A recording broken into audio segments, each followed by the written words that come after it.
Bonjour à toutes et à tous, bienvenue dans cette nouvelle vidéo de la chaîne Héraclès. Voici plusieurs semaines que la France est secouée par le mouvement social dit des Gilets jaunes et que on a pu entendre ici et là qu'ils allaient réaliser une nouvelle révolution française et même Macron a dit qu'il ne voulait pas être comparé à Louis XVI.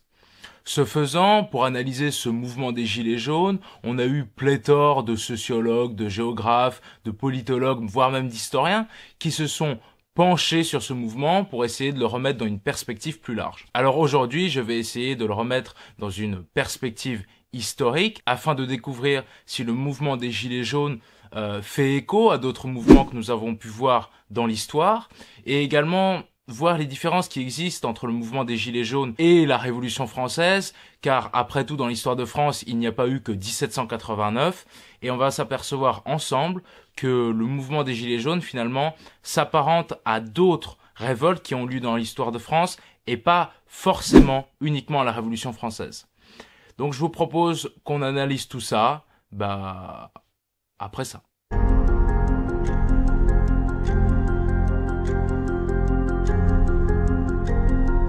Dans un premier temps, il convient de voir quel est le lien des Français à l'impôt et de voir pourquoi il leur est arrivé historiquement de se révolter assez souvent pour des motifs liés à la fiscalité. Historiquement en France, lorsqu'il y avait encore la royauté, lorsqu'il y avait encore l'Ancien Régime, les impôts étaient votés par les États généraux. Les États généraux votaient les impôts de façon exceptionnelle et la règle c'était que le roi devait vivre du sien. C'est-à-dire vivre du sien, c'est-à-dire qu'il devait vivre des revenus de son domaine, donc du domaine royal, qui s'est étendu progressivement avec les siècles. Donc les impôts étaient exceptionnels et soumis à un consentement des États généraux qui représentaient la société française, en tout cas, qui tentait de la représenter. Et par exemple, au XIVe siècle, Jean II le Bon, un roi de France, se fait capturer par les Anglais lors d'une bataille, et les États généraux vont refuser de donner l'argent nécessaire à sa rançon. Ça prouve bien que le roi n'avait pas la main entièrement sur l'impôt. Progressivement, la France va évoluer vers un État précentralisé. Vous savez que traditionnellement, la France, on dit que c'est un État très centralisé. Et bien, progressivement, au XVe, XVIe, XVIIe siècle, la France va devenir un État précentralisé. Et ainsi, sous François Ier, les recettes que l'on disait extraordinaires deviennent ordinaires. C'est-à-dire que François Ier voit son pouvoir royal se renforcer et il ne demande plus aux États généraux leur consentement pour lever l'impôt au niveau national en France. Alors, ceci provoque, vous en doutez, quelques remous. Ainsi, les siècles du XVIe, XVIIe sont marqués par de très nombreuses révoltes fiscales. Pourquoi ? Alors, il faut savoir qu'aujourd'hui, entre 46 et 50% de la richesse nationale créée en France est prélevée par l'État. Il faut savoir qu'à cette époque, donc lors des révoltes du XVIIe siècle, on avait un taux de prélèvement qui montait à 65%. En effet, il restait aux paysans que 35% de leur récolte pour vivre dans l'année.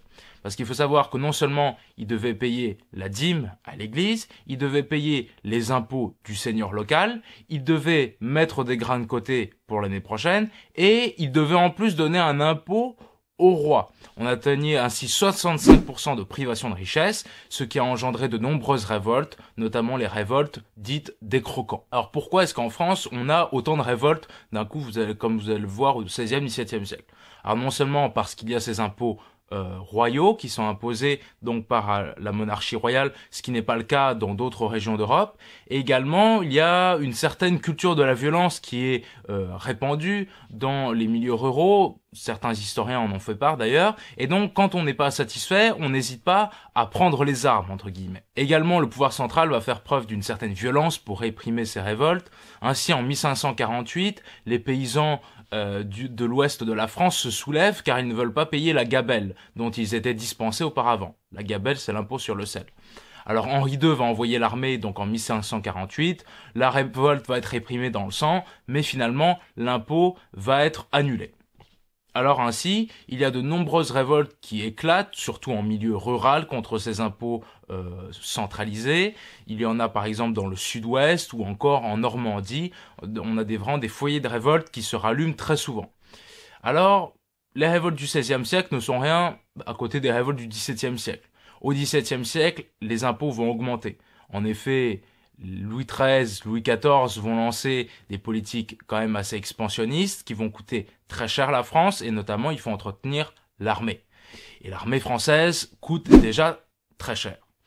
Ainsi, il va y avoir une multiplication des révoltes au XVIIe siècle qui vont être pour la plupart réprimées dans le sang. Voilà, là j'ai une liste des révoltes de la première partie du XVIIe siècle en France et c'est absolument délirant.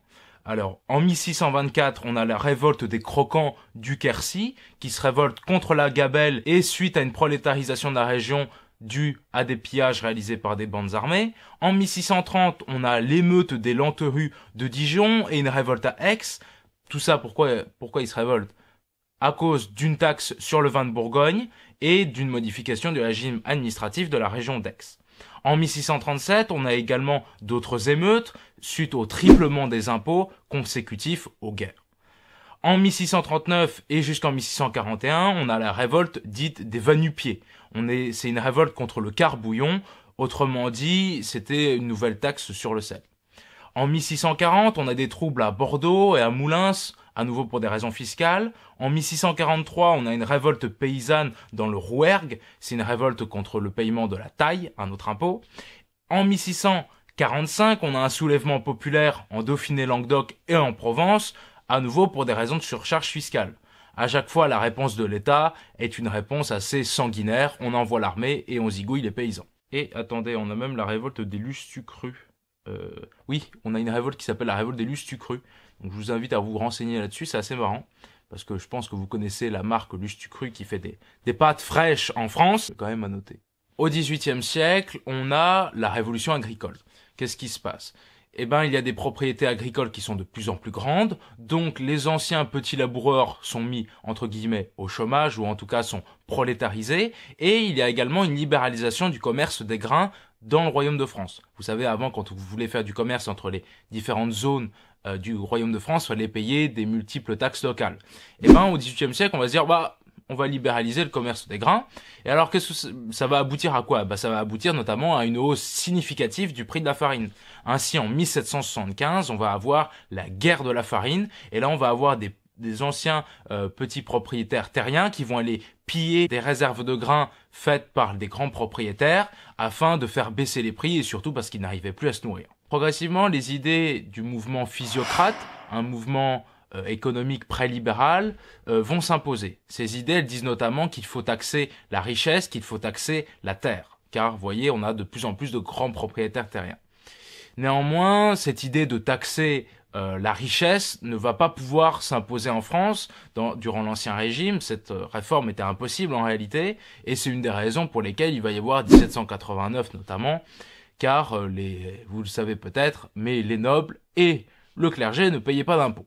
Avec la Révolution française, on aboutit à nouveau à un impôt qui doit être consenti par les citoyens. Le fait de payer l'impôt vous donne le droit d'être citoyen, vous êtes contributeur à la République.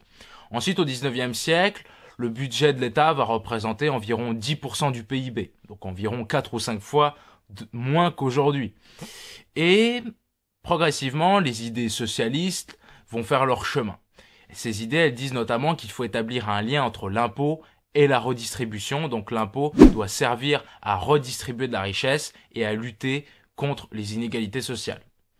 Ce grand rêve va surtout se réaliser après la Première Guerre mondiale, où on a une énorme charge de blessés, également de personnes qui ne peuvent plus travailler, et également de veuves, et à toutes ces personnes-là, l'État doit garantir une retraite. Et donc ainsi, l'État va prendre de plus en plus de place dans l'entre-deux-guerres, mais évidemment, ces périodes d'avancée sociale vont également être marquées d'autres périodes de recul. Par exemple, en 1924, le cartel des gauches va s'effondrer, notamment parce qu'il voulait imposer une justice fiscale plus large. Néanmoins, après la Seconde Guerre mondiale, on va vraiment avoir la mise en place en France de l'État-providence et un lien de plus en plus fort entre impôts et redistribution.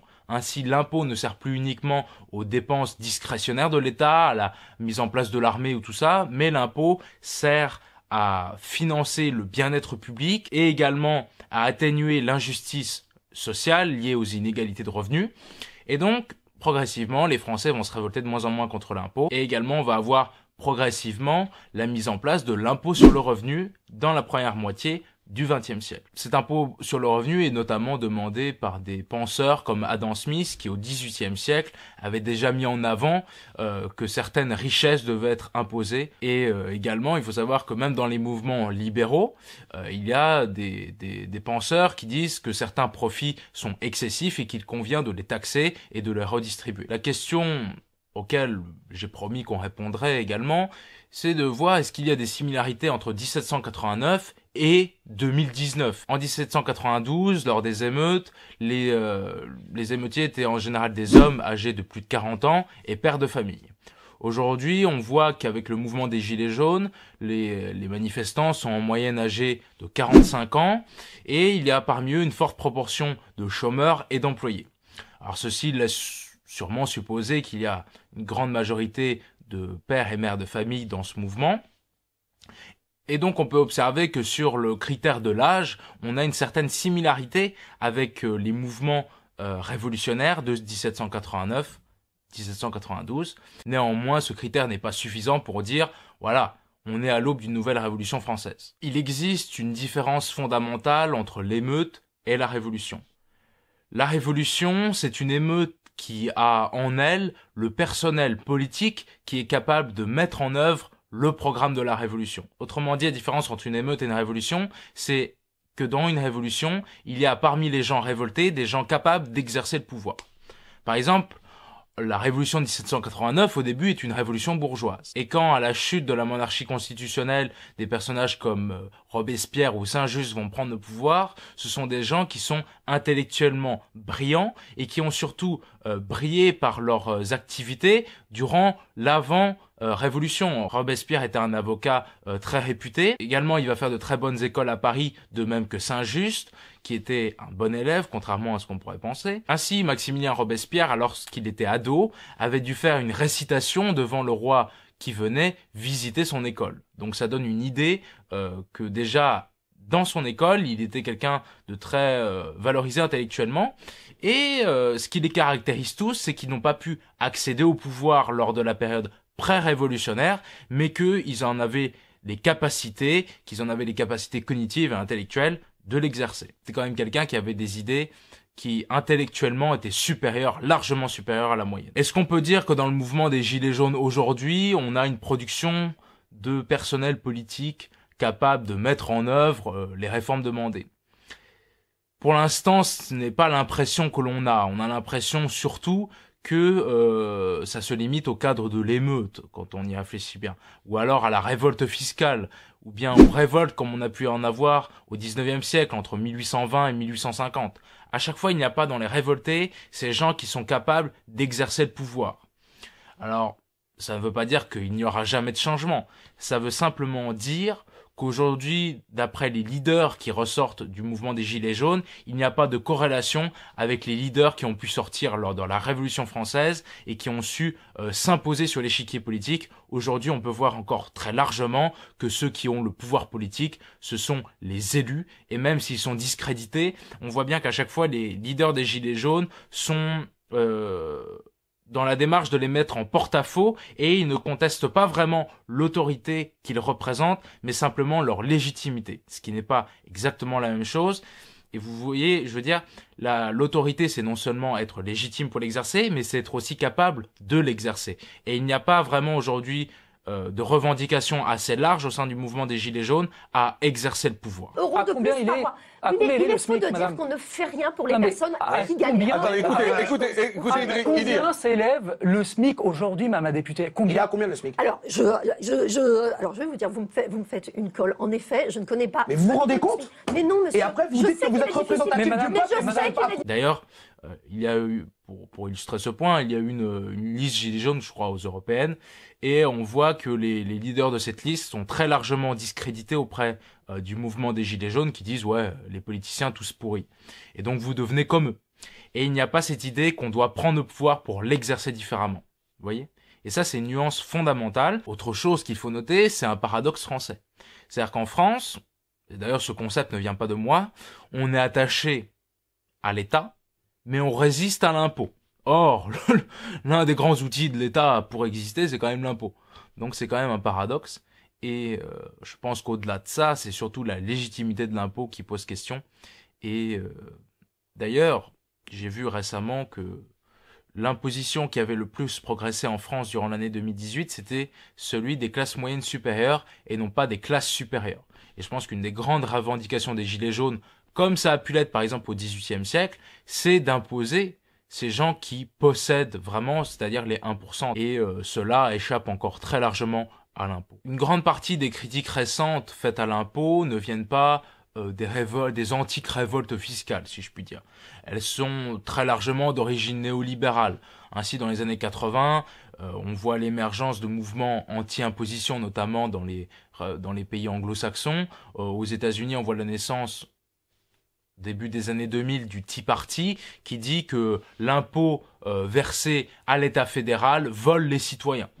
Et donc qu'il est un frein à l'économie. Alors c'est quand même bizarre de voir ainsi des classes populaires qui se retrouvent à se retourner contre l'impôt et contre cet outil de redistribution.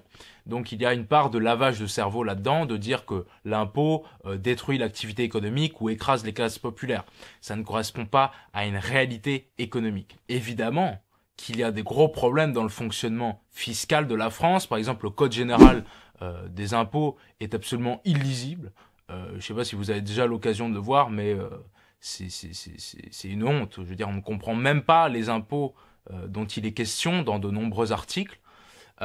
Également en 2005, il y a une décision du Conseil constitutionnel qui nous a quand même dit qu'il était illégal de faire des lois de finances publiques, donc les lois qui disent quels impôts vont être levés en France pour l'année, illisibles. Donc le Conseil constitutionnel a quand même reconnu qu'il fallait que les lois de finances publiques soient compréhensibles, ce qui est déjà bien.